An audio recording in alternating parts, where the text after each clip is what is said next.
ও দাদা, ও দাদা, ইস্কন মন্দিরটা কোথায় জানেন?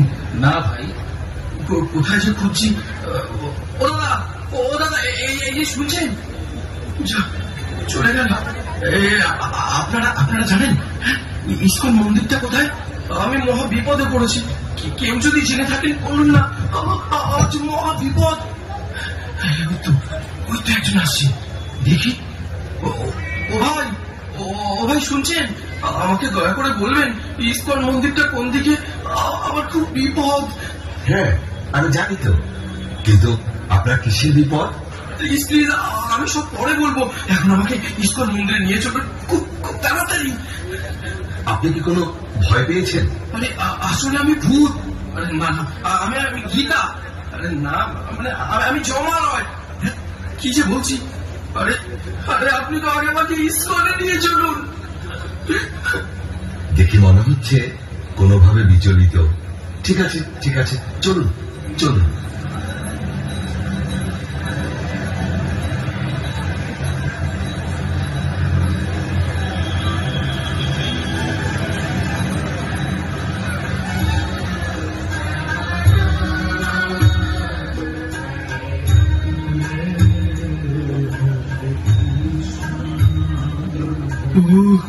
কি শান্তি পেলাম। হরে কৃষ্ণ কৃষ্ণ কৃষ্ণ হরে হরে, হরে রাম রাম রাম হরে হরে। প্রভু, ওনাকে দেখে মনে হচ্ছে উনি কোনোভাবে বিচলিত। হ্যাঁ তাই তো। আচ্ছা, আপনাকে দেখে মনে হচ্ছে আপনি কোনো ভয় পেয়েছেন? আর বলবেন না প্রভু, এই প্রাণ নিয়ে জমালয় থেকে ফিরে এলাম, আর আমি গীতা ছাড়া থাকবো না। জানেন, যমরাজ আমাকে গীতা পড়তে বলেছে। তাই? কিরকম? সে অনেক কথা।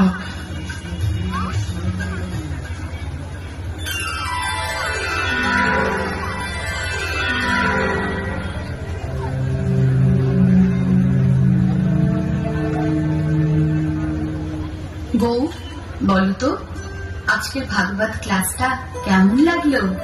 হ্যাঁ মা, উনি গল্প বলে বলে ক্লাস করান, তাই আমার শুনতে খুব ভালো লাগে। জানো মা, আমার বেশি ভালো লেগেছে মাধব প্রভুর কীর্তন। আমি তো খুব নৃত্য করেছি। ও, তোমরা তাহলে নাচানাচি করতে গিয়েছিলে? ঘরের নাচার জায়গা নেই? জানো তো, আজকে কার্তিক প্রভুর বাড়িতে গীতা পাঠ ছিল, তাই ওকে নিয়ে ফেরার সময় একটু ঢুকেছিলাম। হ্যাঁ দাদা, আমি তো খুব মজা করেছি। তোমার পড়াশোনা নেই? গীতা পাঠ করতে গেছো, কীর্তনে গেছো? যাও, ভেতরে যাও। ওকে এভাবে বলছো কেন? আমরা কি রোজ যাই? আর রোজ গেলেও বা আমরা কি কোনো খারাপ কাজে যাচ্ছি? চুপ, একেবারে চুপ। অন্যায় করে আবার কথা হচ্ছে। এই যে গলায় কাঠ জড়িয়েছ, কপালে মাটি মেখে ঘুরে বেড়াচ্ছ, এতে মানুষ কত কথা বলা জানো? হুশ আছে সেদিকে? আবার কয়েক মাস ধরে দেখছি নিরামিষ খাবার রান্না করছে। খেয়ে নি বলে কি মাথায় উঠে গেছ? এসব আমার পছন্দ নয়, মানতে পারবো না আমি এসব। ও, মাছ মাংস করে দিতে পারি না বলে খারাপ হয়ে গেছি। নিরীহ প্রাণীদের হত্যা করে তাদের মাংস খেতে খুব আনন্দ লাগে। অন্য প্রাণীদের হত্যা করে আনন্দ করতে চাও? অন্যকে কষ্ট দিয়ে আরেকজনের কি করে সুখ হতে পারে? সাধুর সঙ্গে গেছি বলে রাগ? বাচ্চাকে নিয়ে তোমার সঙ্গে সিরিয়াল দেখলে আর মদ খেয়ে ভালো হতো। দেখো, একটু বোঝার চেষ্টা করো। সমাজের এই ভয়ঙ্কর পরিস্থিতি থেকে যদি সন্তানকে সুস্থভাবে মানুষ করতে হয়, তাহলে এই যে ধর্মের পথ, শ্রীল প্রভুপাদের গীতা অবশ্যই অধ্যয়ন করতে হবে। হ্যাঁ গো, তুমিও গীতা পড়ো, তাহলে বুঝতে পারবে আমাদের জীবনের প্রকৃত উদ্দেশ্য কি। এই দেখো, তুমি যা করছো করো, আমাকে না বেশি জ্ঞান দিতে আসবে না, বুঝেছ?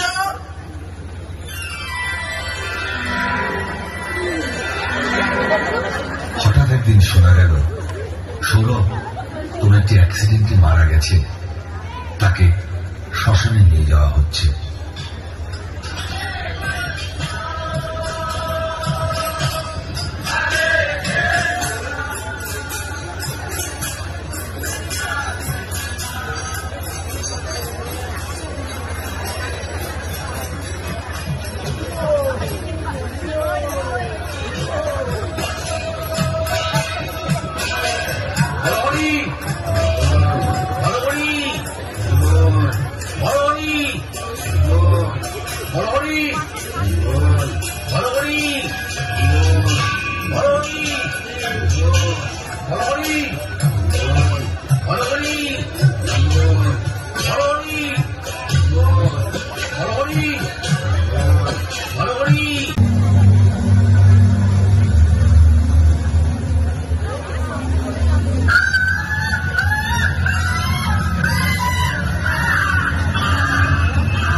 তোমরা আমাকে কোথায় নিয়ে এসেছো? ছাড়ো, ছাড়ো আমাকে। এদের কিভাবে কষ্ট দিচ্ছ কেন? তোমরা কি? আমাকে ছাড়ো, আমাকে ছাড়ো, আমি বাড়ি যাবো। ওই চুপ করে দাঁড়া এখানে। পাপ করার সময় মনে ছিল না? ছেড়ে দাও। এখানে এখানে সব কি হচ্ছে? তোমরা আমাকে কেন এনেছো? এখানে সবার কর্মফলের বিচার হচ্ছে। আর ওই যে দেখ, ওই যে ওখানে ওরা শাস্তি ভোগ করছে।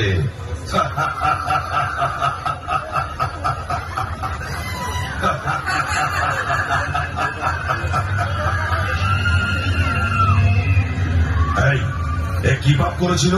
ও মিথ্যে কথা বলে মানুষের সঙ্গে প্রবঞ্চনা করে তাদের টাকা গায়েব করতো। তাহলে চল ওর জিভটা টেনে ছিঁড়ে ফেলি।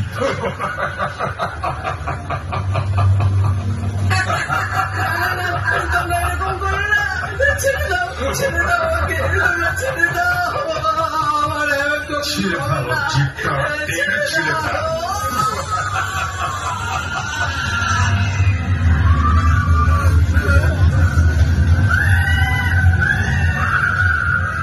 এর কি পাপ? এ জীব হত্যা করে তার মাংস খেত। তবে একে ধর, ওই গরম তেলের কড়াই আছে, সেখানে ফুটন্ত তেলে ফেলে দে।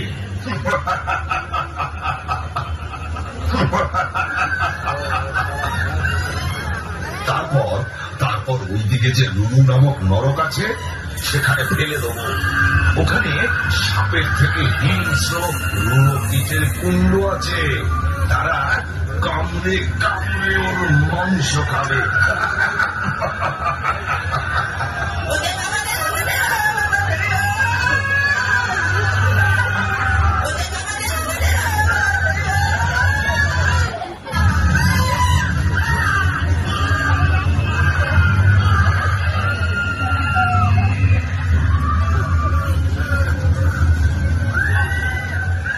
এ কি পাপ করেছে? ও নেশাগ্রস্ত হয়ে পরনারীতে আসক্ত হয়েছিল। ওইদিকে তপ্ত লৌহকুণ্ড আছে, ওইখানেই ওর স্থান।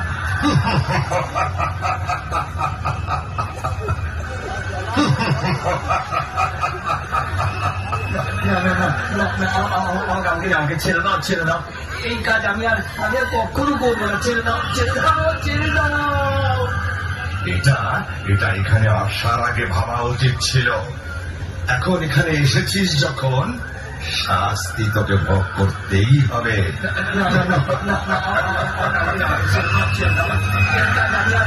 কখনো করবো না। ছেড়ে দাও, ছেড়ে দাও, ছেড়ে দাও।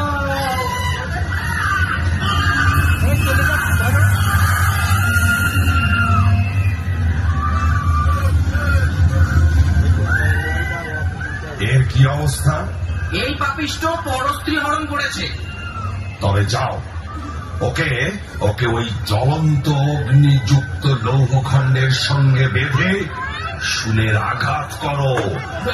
আমাকে ছেড়ে দাও, আমাকে ছেড়ে দাও, আমাকে ছেড়ে দাও, আমাকে ছেড়ে দাও।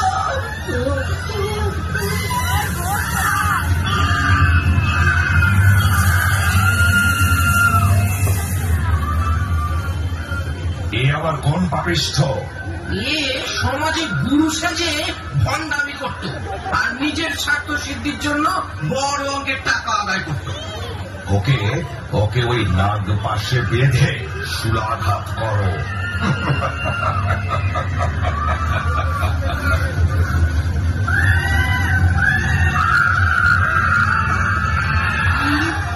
ওকে মারছো কেন? ও যে আমাদের সুদান টাকা। কাকা, তুমি তো কদিন আগে মারা গেলে, তবে এখানে কি করে আসলে? আমি পাপ কাজ করে দিবে, তাই আমার শাস্তি হচ্ছে। এই চল, তোর সময় হয়ে গেছে। আমাকে আমাকে তোমরা ছেড়ে দাও, ছেড়ে দাও না আমাকে। তোমরা তো একজনকে ছাড়তে পারো, আমি আর কোনো পাপ কাজ করবো না। ছেড়ে দাও আমাকে, আমাকে ছেড়ে দাও। চল, মহারাজের কাছে চল, তারপর ঠিক যেখানে যাওয়ার সেখানেই যাবি। আরে একটু এখনো সময় হয়নি, তোমরা ঠিক করে কাজ করতে পারো না। ভুল মানুষকে নিয়ে এসেছে, শাস্তি তো এদেরকেই দিতে হয়। যাও, যেখানে ছিল সেখানে ফিরিয়ে দিয়েছো। উনি কে? উনি আমাদের মহারাজ। যে যেমন কর্ম করেন সেই অনুযায়ী তিনি তাদের শাস্তি প্রদান করেন। হে মহারাজ, আপনি আর অনেক দয়ালু মহারাজ। আমাকে আমাকে ছেড়ে দিন, আমি এসব সহ্য করতে পারবো না মহারাজ। আমাকে ছেড়ে দিন মহারাজ, আমাকে ছেড়ে দিন। আরে আরে কি করছো? তোমার শাস্তি দেরি আছে। এই যাও, ওকে মর্তলোকে পৌঁছে দাও। মহারাজ, আমার একটা প্রশ্ন আছে। আমাকে কি এইরকম শাস্তি পেতে হবে? হ্যাঁ, যে যেমন কর্ম করবে তার তেমনই শাস্তি হবে।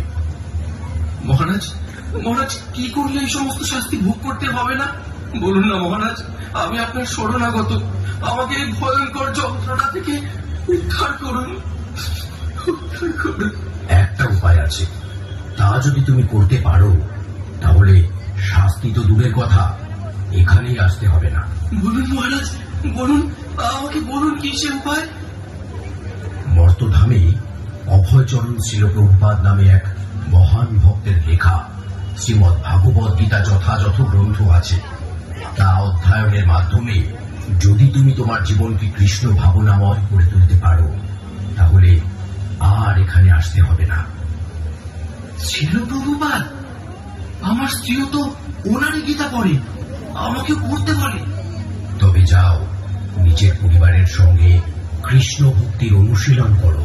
ঠিক আছে মহারাজ, আপনাকে আপনাকে অনেক অনেক ধন্যবাদ, অনেক ধন্যবাদ।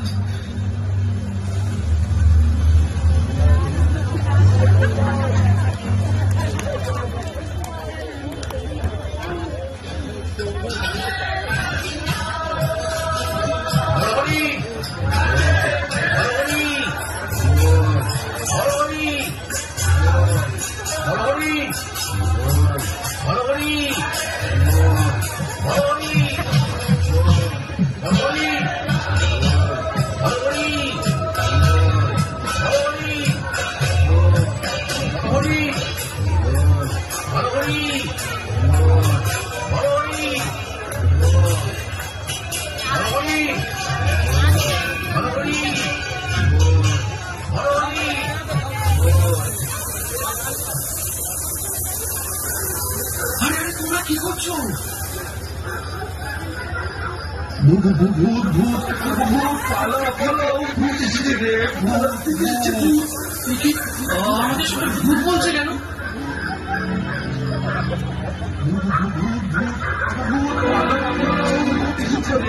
তুমি যেহেতু মারা গিয়েছিলে তাই সবাই তোমায় ভূত বলছে। এখন তুমি ইস্কনে যাও আর গীতা পড়ো।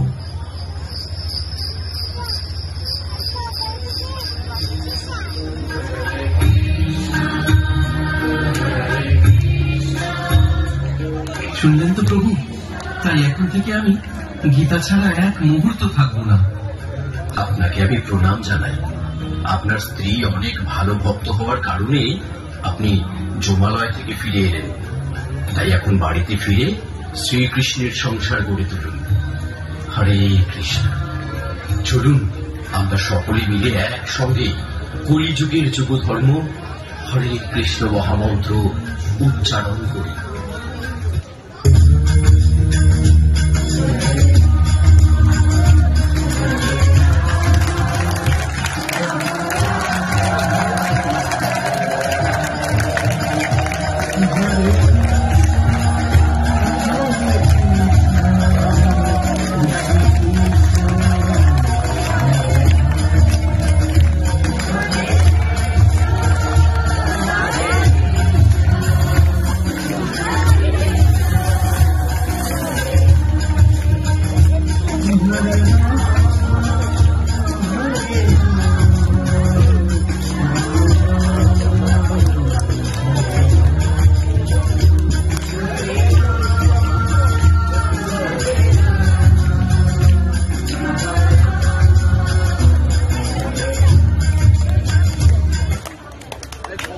হরে কৃষ্ণ।